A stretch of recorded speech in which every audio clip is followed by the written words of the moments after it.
Sanibonani khala maphupho mawukuthi umusha la ekhaya besicela nje ukuthi subscribe ukuze-ke njalo masifaka la ku-YouTube channel yethu ungaphuthelwa noma ngabe nini. Uma ukuthi-ke le video uyibuka ku-TikTok besicela ukuthi uphuthume bakithi useshe lapha ku-TikTok ufike usifollowe.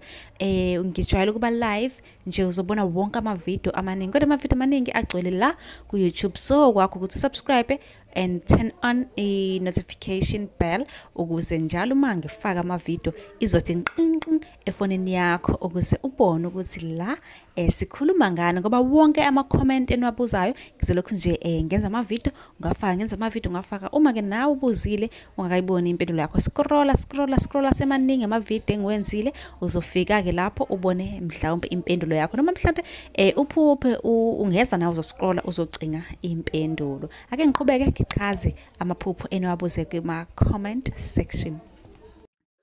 Ake sikhulume ngamaphupho abika inhlahla. Amaphupho ayahlukahlukana kuya ngokuthi isimo besinjani noma lokho okulapha ephusheni kwenzeke kanjani. Ukuphupha udoba ufishi, ubambe kusuke kubika ukuthi izinto zihamba kahle. Ngokujwayelekile vele ufishi kuthiwa uma uphupha usuke ubika inhlahla. Ukuphupha ubona izithelo kubika okusha okanye khona ozithwele,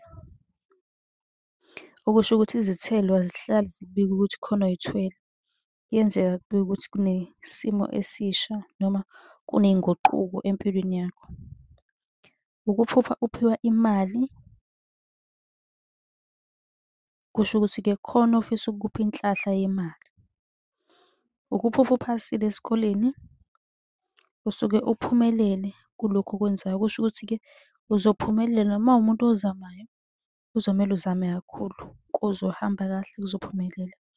Ungabuza kwi-comment, uyakwazi futhi usi-inbox-a ku-TikTok uma usifolowile, ucele inamba ka-WhatsApp la ozosibuza khona njalo ekuseni imibuzo osuke unayo nisale .